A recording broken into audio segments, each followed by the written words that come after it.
Yeah.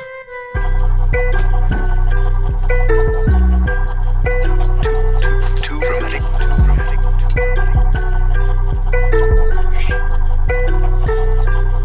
My bando make a wish. My bando house on 36. My bando bought me that. What up, though?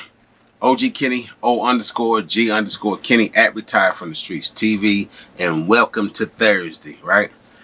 Listen, man.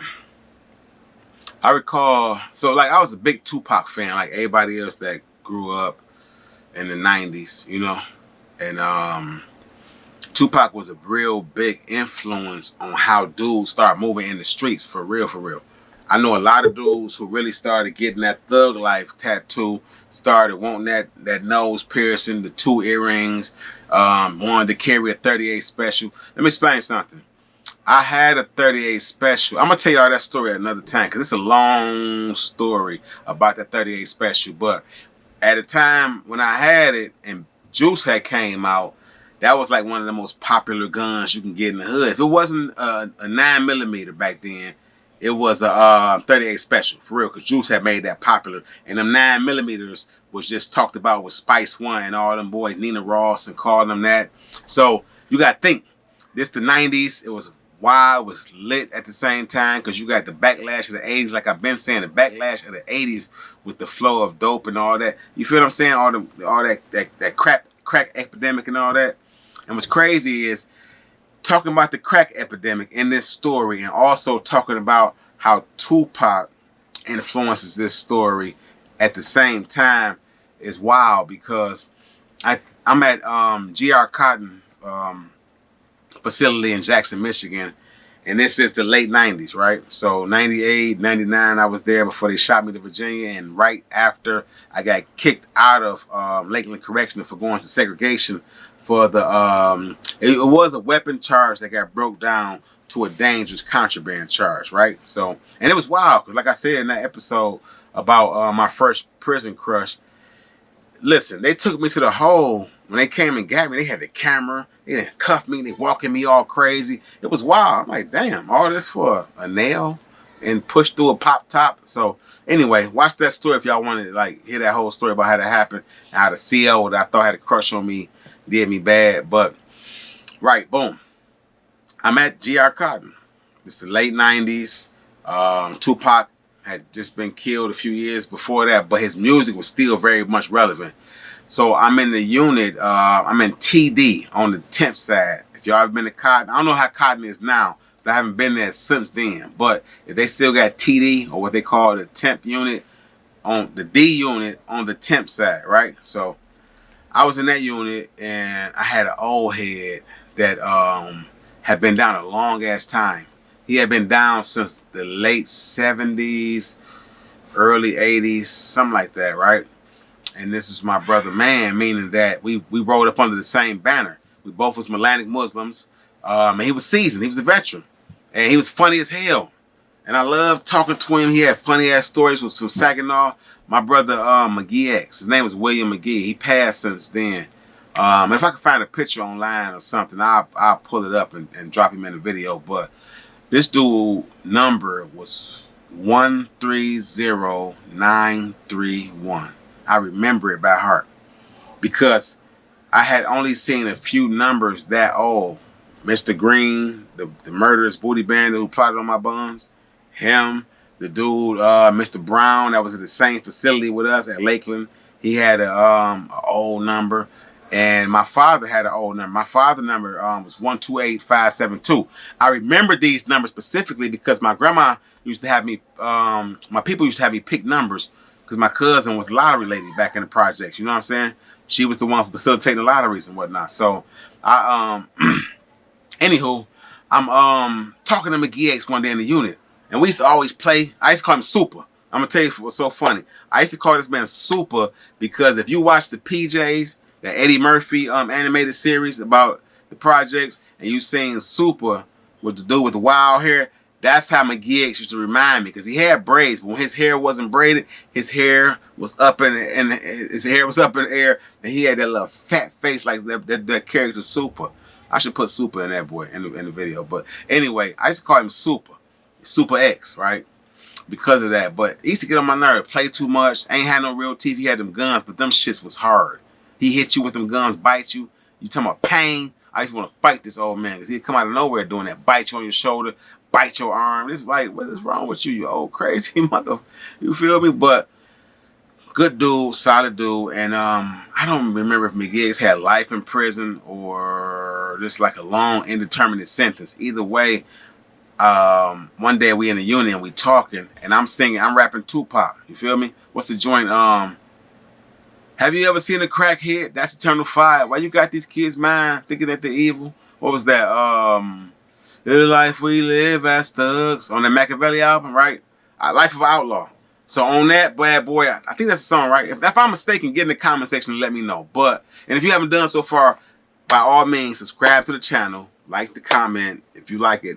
Any ones you watch, if this one you would like, hit the like button, share the content, get in the comment section. But right now, get in the comment section if I'm wrong, but I believe it was Life of an Outlaw. When he said, have you ever seen a crackhead? That's eternal fire. So I come up to him one day with that. Have you ever seen a crackhead? And I wanted him to say, man, hell yeah, I seen a crackhead. And I'm going to come back, that's eternal fire, right? That ain't what he said. I said, have you ever seen a crackhead? And guess what he said in return? Nah, bro. I ain't never seen no crackhead, man. And I thought he was playing at first. I'm like, stop playing. I'm like, you seen a crackhead? He like, nah, I ain't seen no crackhead. I'm like, McGee. Everybody ain't seen the crackhead. He like, Sola, I've been locked up since before crackheads came out. Wasn't no crackheads and I got locked up. I'm like, oh my God. Blew my wig though. You hear me? Right? So that threw me off. That threw me off like, cause I grew up in the 80s. I was born in the late 70s. So I grew up in the 80s. So it's like, I seen crackheads. I seen the inception of them. I seen people go from working everyday average people, working at Ford, working at the factories, feel me? But staying in the projects or staying on the outskirts of the projects or in the city, period. I seen family members, personally. I had family members selling big dope, but I had family members using big dope as well. So like I always say, I grew up under fiends and kingpins, for real. And what I'm saying is, to hear somebody say that, it just threw me off, because it threw my joke off for one. I had a nice little punchline for him, because I knew he had been down, but I wasn't thinking like, damn, you never saw a crackhead. I was about to hit you with the Pac verse. That's eternal fire, right? But he's like, bro, no, I ain't never seen a crackhead. I've been locked up since before they came out. They was just using, they started naming the pills they was using and heroin and different stuff. And if you get money, you use this, and the type of weed they was smoking and the type of drink they was drinking. And he would start breaking it down to me. So I'm like, damn. But all while he talking, what's that commercial with the stain on it? You know that commercial with the stain on the shirt? And then no matter what the person who got the stain on their shirt talking about, the person who listening, all they hear is that stain, like, you know, it was like that. I'm hearing him talk, but it was like Charlie Brown teacher. Want. I'm hearing him explain different stuff, but I'm like, damn, that's messed up. This brother been down, and this is the late 90s, so you got to figure. I'm just like, I only been down a year or two at the time. I got 5 years to do. I got a 5 to 20 I'm serving at the time. That ain't no lot of time when you start doing time for real. When you get around dudes doing 20, 30, 40 life, been down 15 years and they ain't number 30, you know, that make you look at things different. That make you respect time differently. And for that brother that I cared about, somebody I loved, I grew to love as a big bro, when he told me that, it just did something to me. It just like, damn. For one, I just felt like, man, I gotta stop playing so much. Because I be said the wrong thing to be then trigger one of these dudes who been down all this time. Ain't no telling how that's gonna affect them emotionally and how they gonna start looking at me, you know. But on the upside, on the main focus was that I felt blessed, even though I reoffended twice. In that moment, I felt blessed knowing that I got an outdate. That's one of the most heralding things. That's one of the hardest things when you incarcerated, is meeting dudes who you cool with, meeting dudes that you grow fond of, and you start calling bro and whatnot, and just knowing that years start passing. You do a year with a dude, 2 years. You would get at facilities back then where you would be at a facility for 3, 4, 5 years sometimes. So just imagine spending every day, damn near, most of your days with certain dudes for years. I'm talking for years, like the block, but it's not the block because when you wake up, you seeing them in the housing unit sometimes. When you go in the yard, they own the yard. All this is like an all day thing. It ain't like the block where you get off work, you chill with the homie for a couple of hours, a few hours, and all right, I'm holler at you later, my dude, or an hour or two. This is all day, every day sometimes, especially if y'all ain't got no job or no detail, or if your detail is in the housing unit and it's during count time, so you outside all day. You with dudes all day. It's bad, man, emotionally and psychologically, just hearing something like that. Hearing from a dude that you care about that, damn, I'm a dying here. And they be okay with that. They be spiritually okay with that. They be then took that. It's the same thing I talk about in my very first episode when I say I'm in love with a woman doing life. When you watch that episode, if you haven't, go watch that episode and y'all will see why you say I'm in love with Barbara Davis. You'll see why. And it's the same reason why I'm talking about this. It's like when you see a dude who took that on the chin, that woman doing life. So when she took that and said, and you saw that smile on her face in that mugshot, like I said in that episode, it wasn't what you would think. It's not that smile that, where you would think something different. You just started knowing that it's a glow that only come from knowing that God got you, that he holding you, that he carrying you. Feel me? That is 2 steps in the footprints, in the sand. Because you ain't strong enough to carry yourself. So, you moving, God walking with you. You feel me? So them 4 footprints turn to 2, he got you. That's how I knew he had my bro McGee X, my bro Skip Murder. A lot of them dudes that end up dying while incarcerated, Because yeah, I'm pretty sure McGee X died in prison. I'm almost 99% certain of that because he had a lot of time to do. And he was older back then. You think when I met him, he was in his 50s, mid to late 50s. So, yeah. But just like really like hearing that from him, man. And it wasn't about the crackheads. It could have been about anything. It could have been about anything that was relevant at that time. It could have been about the Jeep Laredos. It could have been about the gold nugget watches and bracelets and rings that everybody was watching, the Dookie rope chains.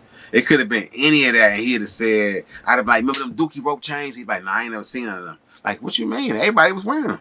Everybody had them. If you was getting a little money. No, I ain't never seen them. I was locked up. I was like, damn. Anywho, man, I love y'all, man. Like, that's just like the downside. That's the bad part. You hear a lot of these stories. They funny, they interesting, but like, you run into these people who you got love for. It's just like meeting a dude on the block, or you grow up with a dude and then he go get life in prison, or he go do 20 years, or he get killed. It's the same thing. This your family now, man. You have a camaraderie and a bond with these people. This becomes your new family. 90+% of the dudes that I hang with right now or talk to on a regular basis, I ain't gonna say just hang with, but we communicate regularly. These are dudes who've been incarcerated previously, and I met them while we were incarcerated. And they all out here doing good. I don't know none of them out here like running wild, carrying guns and shooting stuff up and selling dope. And not to knock nobody who's selling dope, but at a certain point in time, at a certain age, that shit get played out. That's played out, bro. You done made 10,000. You might have hit the lottery twice and got 5,000, 7,000. You might have got a PDP loan or some unemployment or sold a whip or anything, and you still selling dope, bro. You ain't bought none of these cribs in Detroit for $2,000, $1,000, $5,000. Come on now. That's all I'm saying. So it's a gist to all this, man. People throwing rocks at the penitentiary. They out here running wild. They still doing crazy, mess. And it's like, I know too many dudes who would die to be in the position, you feel me, that you are in for just a short amount of time. They're like, man, after this, just kill me, because I was going to die in prison anyway. Give me another month out there. Give me a year out there. Give me, yeah. It's a humbling experience when you go through something like that and you hear people saying, I'm going to die in here, and they okay with that. So, yeah. Anyway, y'all enjoy the rest of y'all Thursday. I will see y'all tomorrow for my second installment of Let's Not Forget Fridays, where I cover stories that some people may not have ever heard of. They may not have ever had hit the headlines, and some of them did, and you just wonder what the hell happened to them people. Where they at right now? I can't interview all of them because I would, but if I can, trust me, I'm going to get them interviews out of people. I've been trying to get some of them out of a few people, but it's been with much reluctance that I've been trying to, I've been running up against a lot of reluctance. So it's all good. We're going to figure another way around it. But for sure, if you haven't subscribed, hit that subscribe button, hit the notification bell, the like button, share the content, and get in the comment section and tell me a story about somebody doing a long, indeterminate sentence. A lot of time, right? They lock down somebody you love, somebody that you lost to the prison system, and they stuck in that bad boy. I would love to hear their story. I would love to have them on the platform. Just be the call and say, what is it like for you on a day-to-day basis? What is that like? That might not be like the most popular content for the channel, but I'm interested in those conversations, man. OG Kenny, O_G_Kenny, advertised from the streets TV. I love y'all, man. Sincerely, from the bottom of my soul. And I'm out. Ha.